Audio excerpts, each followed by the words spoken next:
বন্ধুরা, আজকে আমি দেখাবো তোমাদের যে সাল 2024-এ ভারতীয় রেলের যে ওয়েবসাইট আছে এখানে নিজের জন্য অ্যাকাউন্ট কিভাবে করবে। তো যে সমস্ত বন্ধুদের অ্যাকাউন্ট আগে থেকে আছে, তো তোমাদের জন্য এখানে কিছু নেই, তবে হ্যাঁ কিছু জিনিস পরিবর্তন হয়েছে যেটা দেখতে পারো পরবর্তী কোনো অ্যাকাউন্ট খোলার জন্য। আর যে সমস্ত বন্ধুরা নতুন অ্যাকাউন্ট খুলতে চাইছো ভিডিওটি শেষ পর্যন্ত দেখবে, কারণ সমস্ত ডিটেলস আমি এই ভিডিওতে দেখাবো। তো সম্পূর্ণ ফ্রিতে ইউজার আইডি এবং পাসওয়ার্ড তৈরি করার জন্য তোমরা এই যে দেখতে পাচ্ছ সাইটটি আছে irctc.co.in, এই পেজে লগ ইন করবে। এই ওয়েবসাইটটির লিঙ্ক আমার ভিডিও ডিসক্রিপশনে দেওয়া থাকবে, তোমরা সেখান থেকেও এই পেজে সরাসরি চলে আসতে পারো। আসার পর তোমরা দেখতে পারবে এই পেজে উপরে লগ ইন এবং রেজিস্টার বলে একটি অপশন আছে, তো এখানে ক্লিক করবে। এখানে ক্লিক করার পর তোমাদের সামনে একটি ফর্ম খুলে আসবে যেখানে লেখা আছে ক্রিয়েট ইউর অ্যাকাউন্ট। তো এখানে তিনটি ছোট্ট স্টেপের মাধ্যমে তোমাদের কিন্তু কাজটি সম্পূর্ণ হবে। তার জন্য দেখো প্রথমে আছে বেসিক ডিটেলস, তারপর আছে পার্সোনাল ডিটেলস এবং শেষে আছে হলো অ্যাড্রেস। তো এই তিনটি ছোট্ট ছোট্ট স্টেপ ফিল করার মাধ্যমে কিন্তু তোমরা তোমাদের যে ইউজার আইডি এবং পাসওয়ার্ড সেটি কিন্তু খুব সহজেই পেয়ে যাবে। তো প্রথমে কি করব, আমরা বেসিক ডিটেলস ফিল আপ করবো।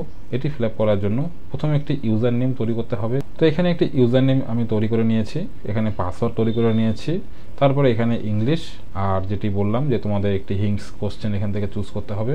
করার পর এখানে সেই হিংস যে প্রশ্নটি তোমরা এখান থেকে চুজ করলে তার উত্তরটি এখানে লিখে দিতে হবে, লিখে দিয়ে এখান থেকে করতে হবে কন্টিনিউ। বেসিক ডিটেলস ফিল করার পর যখনই কন্টিনিউ বাটনে ক্লিক করবে তোমরা কিন্তু সরাসরি পার্সোনাল ডিটেলসের যে ঘর আছে এখানে চলে আসবে। তো এখানে কি করবে, দেখো প্রথমে আছে হলো নেম, মিডিল নেম এবং সারনেম। তো অ্যাপ্লিকেন্টের এখানে ফার্স্ট নেম, মিডিল নেম এবং লাস্ট নেম লিখতে হবে। তারপরে এখান থেকে অ্যাপ্লিকেন্টের যে এখানে হচ্ছে অ্যাপ্লিকেন্টের যে অকুপেশন, সেই অকুপেশন চুজ করতে হবে। চুজ করার পর জন্য এখানে ক্লিক করলে অনেকগুলি অপশন খুলবে, সেখান থেকে অ্যাপ্লিকেন্টের অকুপেশন নিয়ে নেবে। অ্যাপ্লিকেন্টের ডেট অফ বার্থ এখানে লিখে দিতে হবে। অ্যাপ্লিকেন্ট ম্যারিড না আনম্যারিড এখান থেকে চুজ করতে হবে। ইন্ডিয়া এখানে ডিফল্ট হিসেবে থাকবে, এটি কিছু করতে হবে না। অ্যাপ্লিকেন্ট মেল না ফিমেল সেটা এখান থেকে চুজ করতে হবে। বৈধ ইমেল আইডি দিতে হবে। মনে রাখবে এই ইমেল আইডি যেন আইআরসিটিসির কোনো অ্যাকাউন্টে ব্যবহার না হয়ে থাকে। এখানে একটি মোবাইল নাম্বার দেবে, সেটি কিন্তু আইআরসিটিসির কোনো অ্যাকাউন্টে যেন ব্যবহার না হয়ে থাকে। যদি কোনো আইআরসিটিসির অ্যাকাউন্টে ব্যবহার হয়ে থাকে তবে কিন্তু এখানে নিচের লেখা চলে আসবে যে এই মোবাইল নাম্বার অথবা এই ইমেল আইডিটি আগে অন্য কোনো আইআরসিটিসির অ্যাকাউন্টে ব্যবহার হয়েছে, এটি কিন্তু এখানে লাল লেখা হয়ে শো করবে। তারপর এখানে ইন্ডিয়া তোমাদেরকে চুজ করতে লাগবে। তারপর এখান থেকে করে দিতে হবে কন্টিনিউ। কন্টিনিউ বাটনে ক্লিক করার পর এখানে চলে আসছে হলো অ্যাপ্লিকেন্টের অ্যাড্রেস। এখান থেকে অ্যাপ্লিকেন্টের অ্যাড্রেস ডিটেলস ফিল করতে হবে। তো এখান থেকে অ্যাপ্লিকেন্টের অ্যাড্রেস লেখার জন্য এখানে যে অ্যাড্রেসটি আছে অ্যাড্রেসটি লিখবে। লেখার পর এখানে পিনকোড লিখবে। পিনকোড লিখলে কিন্তু অটোমেটিক পরের ঘরে কোন ডিস্ট্রিক্ট সেটা এখান থেকে বা কোন সিটি সেটা কিন্তু এখান থেকে শো করবে, তো সেটা এখান থেকে নিয়ে নিতে হবে। এটি যখনই নিয়ে নেব তো কোন স্টেটের আন্ডারে এই ডিস্ট্রিক্টটি, সেই স্টেটটি কিন্তু অটোমেটিক চলে আসবে, এখানে কিছু করতে হবে না। পাশে আছে হলো পোস্ট অফিস, এখানে ক্লিক করলে এই পিনকোডের আন্ডারে যতগুলি পোস্ট অফিস আছে সবগুলি পোস্ট অফিস এখানে শো করবে, তো এখান থেকে পোস্ট অফিস নিয়ে নিতে হবে। তারপরে আছে হলো copy residence to office address. এটি হলো বন্ধুরা এইখানে যে অ্যাড্রেসটি লেখা হলো এটি যদি তোমাদের অফিস অ্যাড্রেস হয়ে থাকে তবে এখান থেকে ইয়েস করবে। আর যদি এই অ্যাড্রেসটি অফিস অ্যাড্রেস না হয় তাহলে তোমরা এখান থেকে এটিকে নো করবে। এখানে নো করলে তোমাদের আবার এখানে কিন্তু অফিস অ্যাড্রেসটি লিখতে হবে।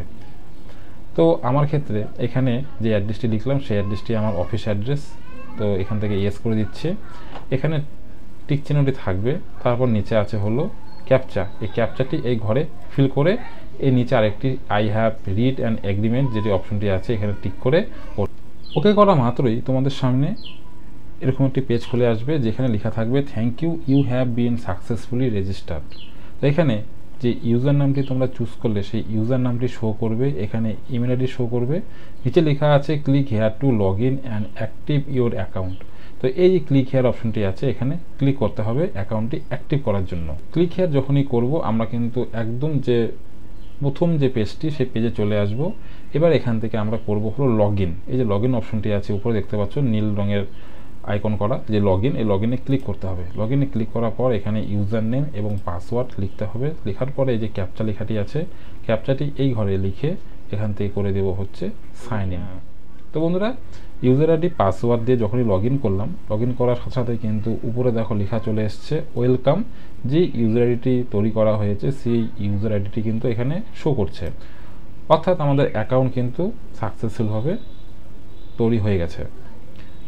তবে বন্ধুরা এখানে একটি সতর্কমূলক বার্তা আছে যে এই ইউজার আইডি কিন্তু সম্পূর্ণ পার্সোনাল ব্যবহারের জন্য।